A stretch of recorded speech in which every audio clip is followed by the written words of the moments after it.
ಆಗ್ಲೇ ಸಾರಾಯಿ ಸಾಕು, ಶಿಕ್ಷಣ ಬೇಕು ಅಂತ ಇದೀವಿ.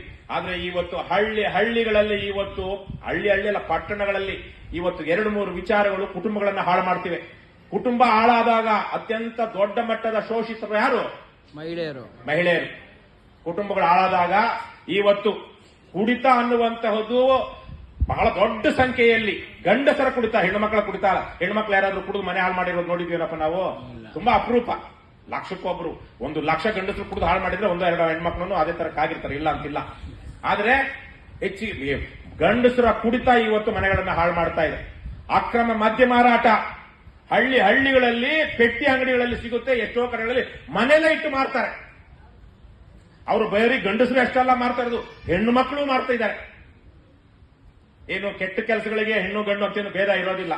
ಆದ್ರೆ ಕಡಿಮೆ ಸಂಖ್ಯೆ ಅವಕಾಶಗಳು ಕೆಟ್ಟ ಕೆಲಸ ಮಾಡೋದಕ್ಕೆ ಹೆಣ್ಣು ಮಕ್ಕಳಿಗೆ ಅದನ್ನು ದಕ್ಕಿಸ್ಕೊಳ್ಳೋದಕ್ಕೆ ಆಗೋದಿಲ್ಲ ಅವರಿಗೆ ಎಷ್ಟೋ ಸಂದರ್ಭಗಳಲ್ಲಿ. ಹಾಗಾಗಿ ಆದ್ರೆ ಇವತ್ತು ಮಹಿಳೆಯರು ಕೂಡ ಎಷ್ಟೋ ಹಳ್ಳಿಗಳಲ್ಲಿ ಮಾರ್ತಾ ಇದ್ದಾರೆ, ನಮಗೆ ಗೊತ್ತಿದೆ.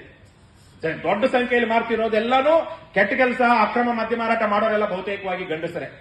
ಆಮೇಲೆ ಜೂಜು, ಇವತ್ತು ಆನ್ಲೈನ್ ಗ್ಯಾಮ್ಲಿಂಗ್, ರಮ್ಮಿ ಪಮ್ಮಿ ಅಂದ್ಕೊಂಡು ಮನೆಗಳಲ್ಲಿರುವಂತನ್ನೆಲ್ಲ ಹೆಣ್ಣು ಮಕ್ಕಳನ್ನೆಲ್ಲ ಒದ್ದು ಇಲ್ಲ ಕುಡಿತಕ್ಕಾಗ್ತಾರೆ, ಇಲ್ಲ ಆನ್ಲೈನ್ ಗ್ಯಾಮ್ಲಿಂಗ್ ಮಾಡ್ತಾ ಇದ್ದಾರೆ.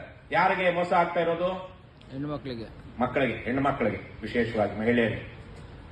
ಅಪ್ಪ ಕುಡುಕ ಆದ್ರೆ ಮಗಳಿಗೆ ಸಮಸ್ಯೆ, ಗಂಡ ಕುಡುಕ ಆದ್ರೆ ಹೆಂಡತಿಗೆ ಸಮಸ್ಯೆ.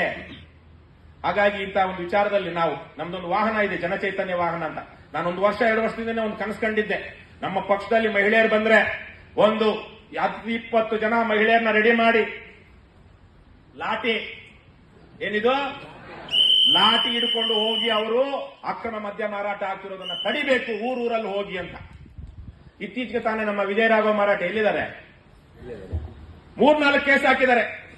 ಬಾರ್ಗಳಲ್ಲಿ 10 ಗಂಟೆ ಆದ್ಮೇಲೆ ಬಾರ್ ತೆಗಿಬೇಕು, ಅವಿರುವಂತದ್ದು. ಊರನ್ನ ಹಾಳು ಮಾಡಬೇಕು ಅಂದ್ರೆ 10 ಗಂಟೆ ಆದ್ಮೇಲೆ ಮಾಡಬೇಕು, ಅದಕ್ಕಿಂತ ಮೊದಲು ಮಾಡೋಂಗಿಲ್ಲ ಕಾನೂನಲ್ಲಿ. ಆದ್ರೆ ಇವರು 5 ಗಂಟೆ 6 ಗಂಟೆಗೆ ಮಾರ್ತಾ ಇರ್ತಾರೆ. ನಾನು ನಿಂಗವನಿಗೆ ಹೇಳ್ತಾ ಇದ್ದೀನಿ, ನಿಂಗವ ಒಂದ್ ಸ್ವಲ್ಪ ಬಿಡು ಮಾಡ್ಕೊಳ್ಳವ, ನಮ್ಮ ಪಕ್ಷದಲ್ಲೂ ಎಲ್ಲಿ ನಿನ್ನಾಗೇನೆ ಧೈರ್ಯ ಇರುವಂತ ಹೆಣ್ಣು ಮಕ್ಕಳಿದ್ದಾರೆ, ಒಂದು ಗಾಡಿ ಕೊಡ್ತೀವಿ, ಡೀಸೆಲ್ ಹಾಕಿಸ್ತೀವಿ, ನೀವೇ ಹೋಗ್ಬೇಕು. ಗಂಡಸರು ಹೋದ್ರೆ ಅಲ್ಲಿ ಒದೆ ಬೀಳುತ್ತೆ, ಹೆಂಗಸರು ಹೋದ್ರೆ ಪೊರಕೆ ಇಟ್ಟು ಅವ್ರಿಗೆ ಬೀಳುತ್ತೆ. ಯಾವ್ಯಾವ ಊರಲ್ಲಿ ಒಂದು 20 ದಿವಸ ನೀವು ಅಭಿಯಾನ ಮಾಡಬೇಕು. ಗಾಡಿ ಕೊಡ್ತೀವಿ, KRS ಪಕ್ಷದಿಂದ ವಾಹನ ಕೊಡ್ತೀವಿ, ಊಟ ತಿಂಡಿ ಎಲ್ಲ ನೋಡ್ಕೊಳಕ್ಕಾಗುತ್ತಲ್ವೇನಪ್ಪ? ನನಗೆ ಅದಕ್ಕಿಂತ ಮುಖ್ಯವಾಗಿ ಒಬ್ಬ ಹೆಣ್ಮಗಳ ಡ್ರೈವರ್ ಬೇಕು ಆ ಗಾಡಿ ಓಡಿಸೋಕೆ. ಹೆಣ್ಮಗಳ ಡ್ರೈವರ್ ಬೇಕು. ನಾನೇನು ಓಡಿಸ್ತೀವಿ ನಾವು? ಲೈಸೆನ್ಸ್ ಇರಬೇಕು. ಲೈಸೆನ್ಸ್ ಇಲ್ಲದೆ ನಮ್ಮಲ್ಲಿ ಓಡಿಸಕ್ ಬಿಡೋದಿಲ್ಲ ನಾವು. ಲೈಸೆನ್ಸ್ ತಗೊಳ್ಬೇಕು. ಆ ಗಾಡಿ ತಗೊಂಡು ನೀವು ಒಂದು 10-15 ಊರುಗಳಿಗೆ ಎಲ್ಲೆಲ್ಲಿ ಅಕ್ರಮವಾಗಿ ಕಾನೂನು ಬಾಹಿರವಾಗಿ ಸಮಯ ಮೀರಿ ಹೆಂಡ ಮಾರ್ತಿರ್ತಾರೋ ಅಲ್ಲಿ ಹೋಗ್ಬೇಕು. ಬೆತ್ತ ಏನಾದ್ರು ಲಾಠಿ, ಆ ಲಾಠಿ ಕೊಡ್ರ ಮುಚ್ಚಿ ಅರ್ಧಂಬರ್ಧ ಮುಚ್ಚಿ ಶಟರ್ ಹಾಕಿ ಮಾರಾಟ ಮಾಡ್ತಿರ್ತಾರೆ. ತಗೋಬೇಕು, ಲಾಠಿ ಬಡಿಬೇಕು. ಅಲ್ಲಿರುವಂತ ಮಾರಾಟ ಮಾಡ್ತಿರುವಂತ ಅಕ್ರಮವಾಗಿ ಮಾರಾಟ ಮಾಡ್ತಿರುವಂತ ಗಾಜ್ ಹೊಡಿಬೇಕು, ಸೀಸೆ ಹೊಡಿಬೇಕು, ವಿಡಿಯೋ ಮಾಡ್ಬೇಕು. ಯಾವನು ಕೇಸ್ ಹಾಕಲ್ಲ. ಯಾಕಂದ್ರೆ ಅವನು ಕಳ್ತನ ಮಾಡ್ತಿರೋ ಕೇಸ್ ಹಾಕಿದ್ರೆ ಕೇಸ್ ಯಾರ ಮೇಲೆ ಬೀಳುತ್ತೆ? ಅವನ ಮೇಲೆ ಬೀಳುತ್ತೆ. ಸಿದ್ಧ ಆಗಬೇಕು. ಅದಕ್ಕೆ ಇವತ್ತಿನ ಪೊಲೀಸರು ಹೆಣ್ಮಕ್ಳಿಗೆ ರಕ್ಷಣೆ ಕೊಡ್ತಾ ಇಲ್ಲ. ಇವತ್ತಿನ ಪೊಲೀಸರು ಅನ್ಯಾಯವನ್ನು ತಡೀತಾ ಇಲ್ಲ. ಪೊಲೀಸ್ ಸ್ಟೇಷನ್ ನಲ್ಲಿ ದೂರು ಕೊಡೋದಕ್ಕೆ ಬಂದಂತ ಅವನನ್ನು ಅಂತ ಹೆಣ್ಣುಮಗಳ ಮೇಲೆ ಅತ್ಯಾಚಾರ ಮಾಡಿದ್ದಾನೆ ಮೊನ್ನೆಲ್ಲೊಬ್ಬ ಬದ್ಮಾಶು. ಎಲ್ಲಿ? ಬೊಮ್ಮನಹಳ್ಳಿ ಇಲ್ವಾ?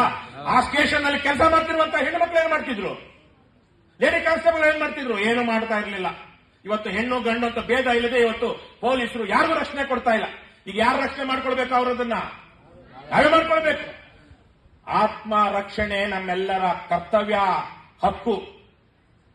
ಹಾಗಾಗಿ ಆತ್ಮರಕ್ಷಣೆ ಮಾಡ್ಕೊಳ್ಳೋದಕ್ಕೆ ಬಳಸಬೇಕು ನಾವು. ಅದಕ್ಕೆ ಮುಗಿದೋಗಿದೆ ಇವತ್ತು. ನಾವು ಕಾಡಿ ಬೇಡಿ ಅಂಗಲಾಗ್ತೀರಾ ಹೆಣ್ಣು ಮಕ್ಕಳು, ಅಥವಾ ನೀವು ಧೈರ್ಯವಾಗಿ ಬಡಿಗೆ ಹಿಡ್ಕೊಂಡು ಆಚೆ ಬರ್ತೀರೋ? ಹಿಡ್ಕೊಂಡು ಬನ್ನಿ.